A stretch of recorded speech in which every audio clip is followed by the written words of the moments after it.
Try not to play it fast. Try to think of how you would sing it before you play it. Like, how would you sing it?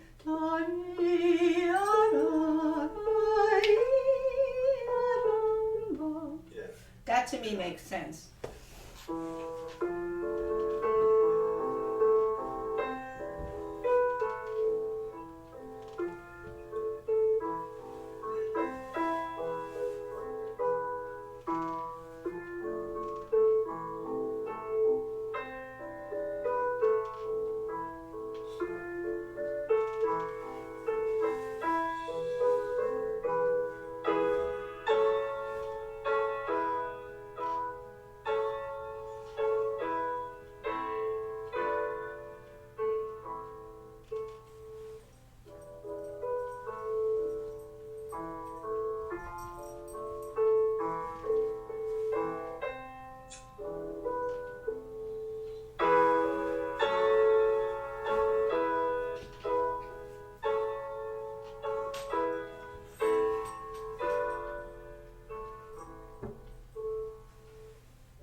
More. I need more up there.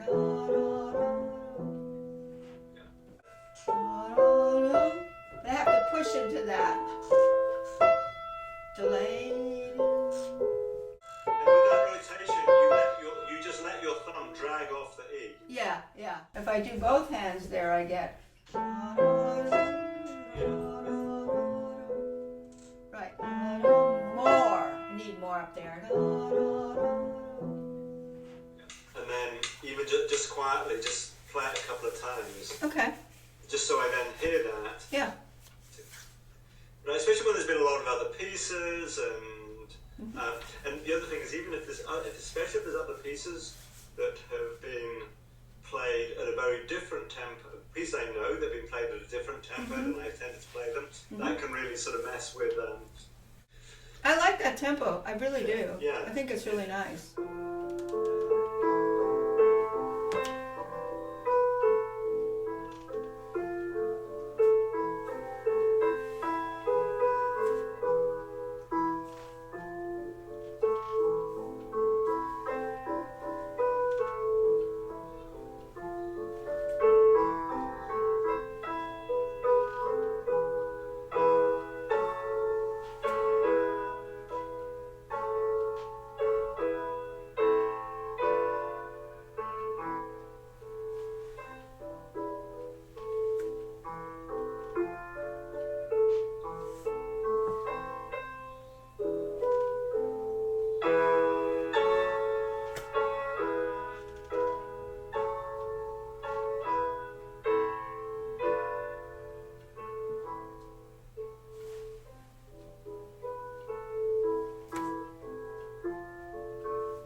Nice, you did some nice things. You did some very nice things. The only thing I differ a little bit is when I see suddenly a dotted quarter, and before, I want to dote on it with an FP on it, right?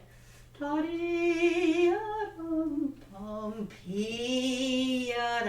you know what I mean? I want to scoop up that. So in some way it has to sound different than the dotted quarter you did in the very first measure. In terms of color, that's all. In terms of the color.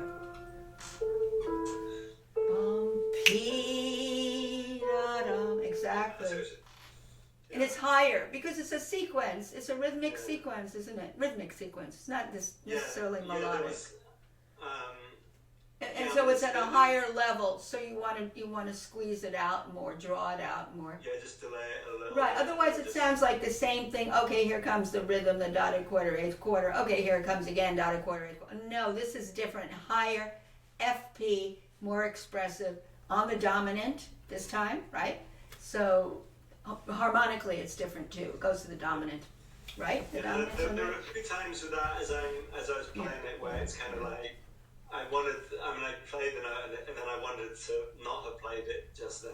Yeah, it's very easy to see like a quarter, eighth quarter coming again, and you play it the same, but it really is different. Notes stick out not because that I play them loudly, but because I suddenly play them like a split second too early. Exactly. It's entry into it. It's entry and it's arm weight change there too, because you're pushing more arm weight into the honey. Yeah.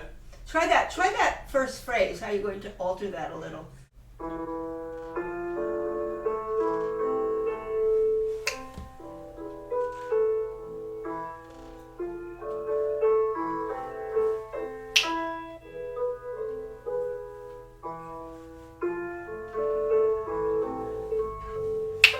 That's better. Good.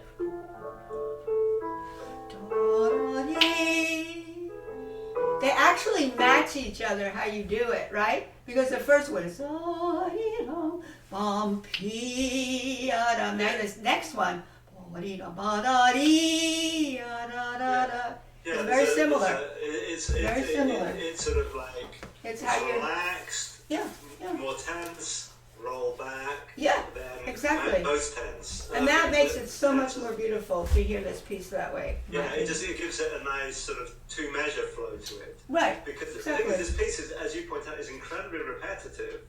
And that's why you have to do these different things. Otherwise, and it sometimes sounds it sort of like it could be played even more repetitive than it is because the sections, like the difference between,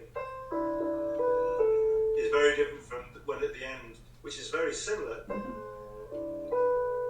Right. So that was so much better, what you did. Now the other thing that I'm just not sure about. So in measure 6, you want to bring it down a little. I don't think so, because this is really a climax. You have to keep this big. I wouldn't fuss with it. I would go.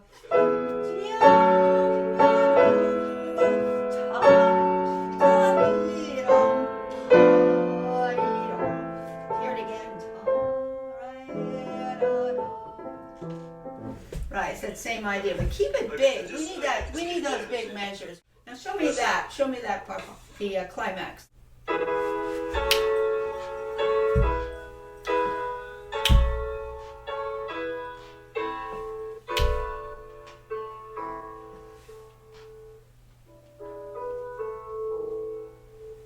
We just need to hear the C and we'll be fine. C,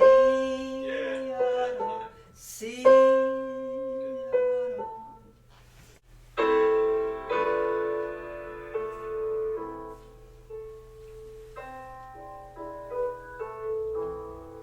I think you need more sound. This was fine. This here.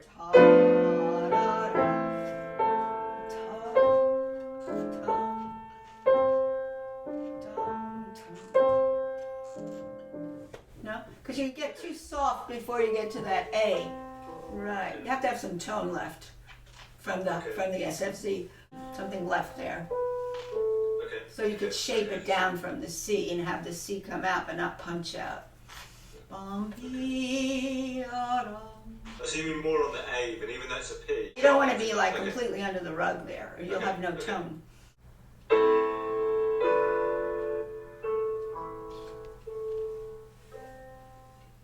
I'd have a little bit more.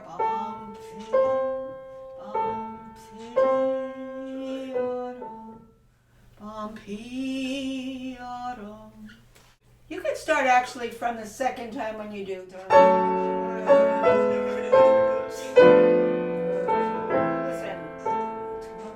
See? I need my tone. Because then this will be too loud if you don't pull out the C. This will jump out.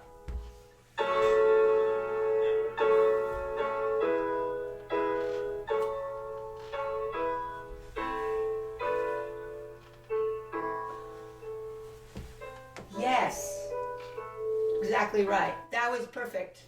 Because you need it. You can't do what you want if you don't hear it. Yeah. Right, because I really want to wind down from the. Yeah, you gotta be. That's for the very end. That's for the end of the piece with the double right here. That's really quiet.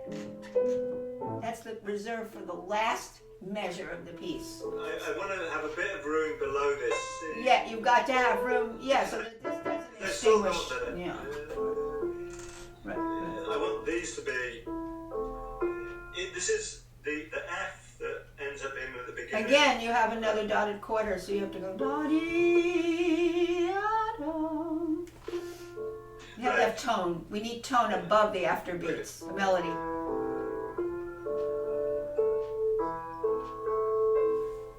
Yes. So for that part, I feel that even though it's written the same other than the left-hand voicing, it's very different from the earlier on in the piece. Yeah, it is. Where it's kind of, that F is a much more strident, okay, we're kind of sort of,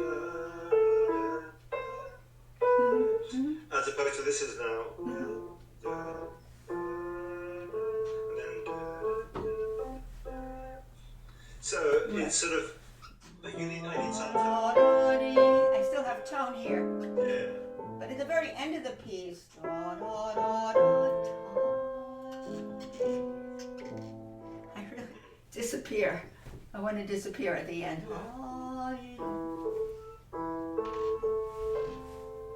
That's it.